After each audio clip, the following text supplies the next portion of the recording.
நம்முடைய பிதாவாகிய கடவுளிடமிருந்தும் ஆண்டவராகிய இயேசு கிறிஸ்துவிடமிருந்தும் உங்கள் அனைவருக்கும் கிருபையும் சமாதானமும் உண்டாயிருப்பதாக. ஆமீன். ஆண்டவரை நோக்கி ஜெபம் செய்வோம். அன்பு நிறைந்த ஆண்டவரே, இந்த நாளையும் இந்த நாளினுடைய தியானத்தையும், குறிப்பாக இந்த நாள் முழுவதும் நாங்கள் வாழ இருக்கின்ற வாழ்க்கையும் இந்த தியானத்தோடு பொருந்தி போகத்தக்கதற்காக நீ உதவி செய்ய வேண்டும் என்று தாழ்மையோடு வேண்டுதல் செய்கிறோம். அன்பு நிறைந்த ஆண்டவரே, ஆமீன். கிறிஸ்துவுக்குள் அன்பார்ந்த உடன் விசுவாசிகளே, அன்பு கலந்த இறைமக்களே, உங்கள் அனைவருக்கும் ஆண்டவராகிய இயேசு கிறிஸ்துவின் திருப்பெயராலே இந்த நாளினுடைய வாழ்த்துக்களையும் ஆசீர்வாதங்களையும் தெரிவித்துக் கொள்கிறேன். இந்த நாளினுடைய தியானத்திற்காக தெரிந்து கொள்ளப்பட்ட திருமறை பகுதி அது மத்தேயு 6ஆம் அதிகாரம் 10வது வசனம். மத்தேயு 6ஆம் அதிகாரம் 10வது வசனம். உம்முடைய ராஜ்யம் வருவதாக, உம்முடைய சித்தம் பரமண்டலத்திலே செய்யப்படுகிறது போல பூமியிலேயும் செய்யப்படுவதாக. கிறிஸ்துவுக்குள் அன்பானவர்களே, ஆண்டவராகிய இயேசு கிறிஸ்து தன்னுடைய சீடர்களுக்கு கற்றுக் கொடுத்த ஜெபத்திலே வருகின்ற ஒரு வசனம்தான் நாம் வாசிக்க கேட்ட இந்த 10வது வசனம்.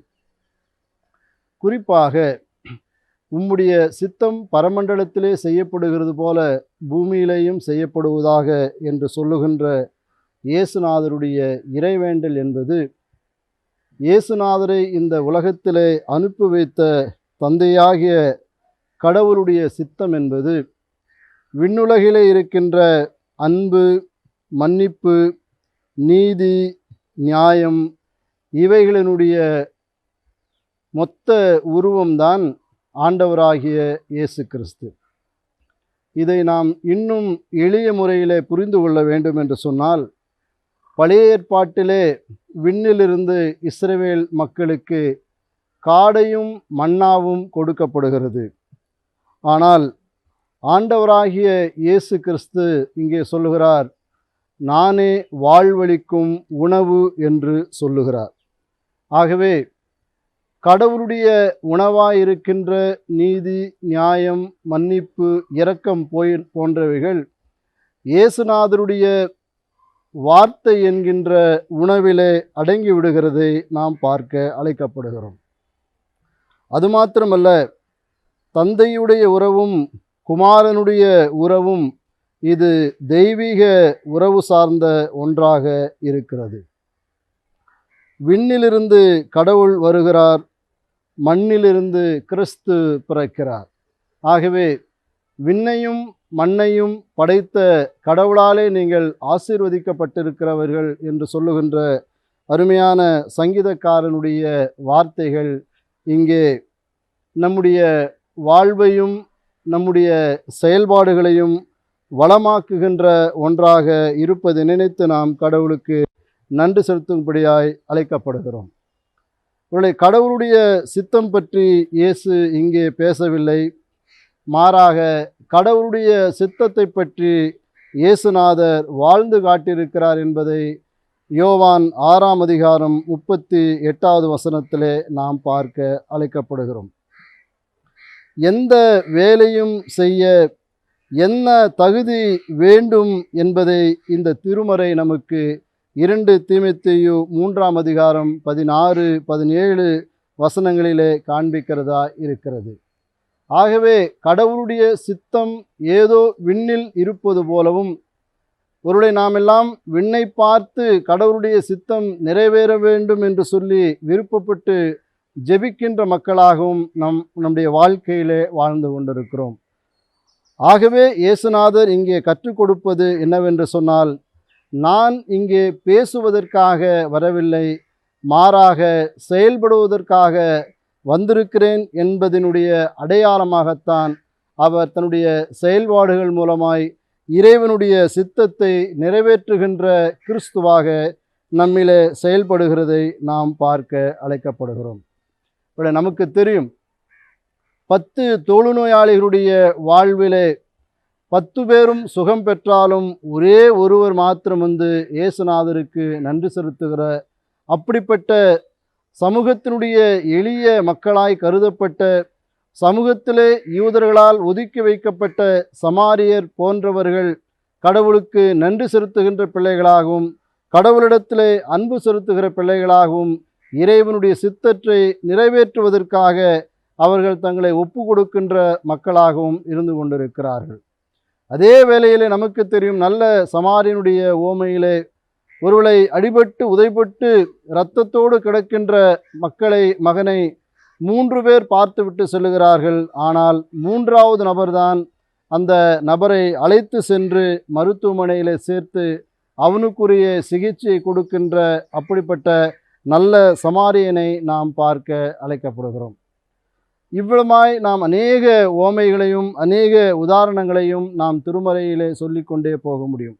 ஆகவே இறைவனுடைய சித்தம் எது என்பதை ஒவ்வொரு நாளினுடைய தியானத்தின் மூலமாக, அருளலின் மூலமாக, வார்த்தையின் மூலமாக நாம் கேட்கிற மக்களாகவே நாம் இருந்து கொண்டிருக்கிறோமே ஒழிய அதை செயல்படுத்துகிற மக்களாக நாம் நம்முடைய வாழ்விலே இல்லை என்பதை நாம் நம்மிலே மீண்டும் ஒரு முறை ஆலோசனை செய்து பார்க்கிறவர்களாகவும் நம்மை நாம் நிதானித்து பார்க்கின்ற மக்களாகவும் இருந்து கொண்டிருக்கிறோம். பழைய ஏற்பாட்டிலே நாம் பார்க்கிறோம், நன்மை செய்யுங்கள், நல்வாழ்க்கை வாழுங்கள் என்று சொல்லி சிறிய தீர்க்க தரிசன புத்தகங்களிலே நாம் வாசிக்கிறோம். இயேசுநாதர் ஒரு காலமும் அவர் பேசுகின்ற கடவுளாய் இல்லை, மாறாக செயல்படுகின்ற கிறிஸ்துவாகவே இருந்ததினாலே தான் அவர் சொல்லுகிறார், ஒருளை இந்த கற்களையெல்லாம் நீங்கள் அப்பமாக்கி சாப்பிடாமே என்று தீயோர்கள் சொன்னபோது இயேசுநாதர் சொல்லுகிறார், அந்த உணவை சாப்பிடுவதற்காக நாம் வரவில்லை, மாறாக இயேசுநாதர் கடவுள் தருகின்ற வார்த்தைகளே எனக்கு உணவாக இருக்கிறது என்பதை, கடவுளுடைய சித்தத்தை நிறைவேற்றுகின்ற நம்முடைய ஆண்டவராகிய இயேசு கிறிஸ்துவாய் இருக்கிறதை நாம் பார்க்கிறோம். இந்த காலை நேரத்தில் இந்த தியானத்தை கேட்டுக்கொண்டிருக்கிற நாம் எல்லாரும் இங்கே ஒவ்வொரு நாளும் நம்முடைய குடும்ப ஜெபத்தினுடைய நிறைவிலே, ஆலய வழிபாடுகளினுடைய நிறைவிலே அல்லது சிறப்பு கூடுகையினுடைய நிறைவேறுதலிலே நாம் பார்க்கிற போது அந்த ஆண்டவர் கற்றுக் கொடுத்த ஜெபத்தோடு அந்த கூடுகையை நாம் நிறைவு செய்கிறோம்.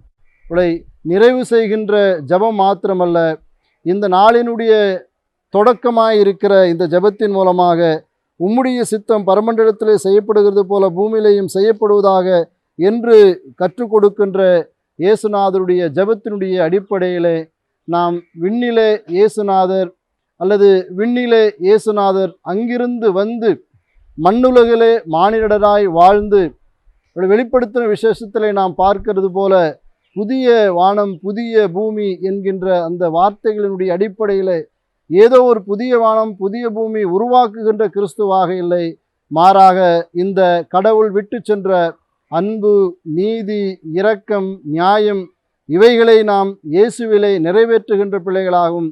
இயேசுநாதர் தன்னுடைய சீடர்களிடத்திலிருந்து கற்று கொடுத்து அவருடைய சீடர்கள் விட்டு சென்றிருக்கின்ற மக்களாயிருக்கிற நாம், என் வார்த்தையின்படி செய்கிறவன் எனக்கு சீடராயிருக்கிறார் என்கின்ற இயேசுநாதருடைய வார்த்தையின் அடிப்படையில் அவருடைய சீடர்களாய் நாம் விண்ணுலகிலே நிறைவேற்ற வேண்டிய காரியங்கள் அது பூமியிலே நிறைவேற்றப்படுவதன் மூலமாய் விண்ணுலகு மகிழ்ச்சியுறுகிறது என்கின்ற வார்த்தைகளின் அடிப்படையிலே நாம் கிறிஸ்துவினுடைய சித்தத்தை நிறைவேற்றுகிறவராக வாழ வளர ஆண்டவர் தாமே கிருபையும் ஒத்தாசையும் செய்வாராக.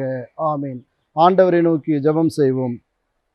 எங்கள் அன்பு நிறைந்த ஆண்டவரே, நீர் எங்களுக்கு விட்டு சென்றிருக்கின்ற உம்முடைய இறை சித்தத்தை நாங்கள் நிறைவேற்றுகிற மக்களாய் வாழவும் வளரவும் நீர் கிருபை செய்ய வேண்டும் என நான் செபிக்கிறோம். ஒருவேளை இயேசுநாதருடைய வாழ்விலே அவர் பேசுகின்ற கடவுள் மாத்திரமல்ல, பேசுகின்ற காரியத்தை செயல்படுத்தியதின் மூலமாக உம்முடைய சித்தத்தை நிறைவேற்றியது போல நாங்களும் எங்களுடைய வாழ்க்கையில் எங்களுடைய சித்தத்தை நிறைவேற்றுகிற மக்களாய் வாழ்வதற்கும் வளருவதற்கும் நீர் கிருபை செய்ய வேண்டும் நான் செபிக்கிறோம். இந்த காலை தியானத்தை கேட்டுக்கொண்டிருக்கின்ற ஒவ்வொரு மக்களும் உம்முடைய இறை சித்தத்தை நிறைவேற்றுவதிலே தங்களை ஈடுபடுத்தி கொண்டு சிறப்பான பொருளுள்ள கிறிஸ்தவர்களாய் வாழ வளர நீர் உதவி செய்ய வேண்டும் என்று எங்கள் இரட்சகரும் மீட்பருமாக இயேசுவின் மூலம் வேண்டுதல் செய்கிறோம் பிதாவே. ஆமீன். நம்முடைய ஆண்டவராகிய இயேசு கிறிஸ்துவின் கிருபையும் பிதாவாகிய கடவுளின் அன்பும் பரிசுத்த ஆவியானோட மாற்றலும் ஆசீர்வாதமும் நம் அனைவரோடு இன்றும் என்றும் சதா நாட்களிலும் தங்கியிருப்பதாக. ஆமீன்.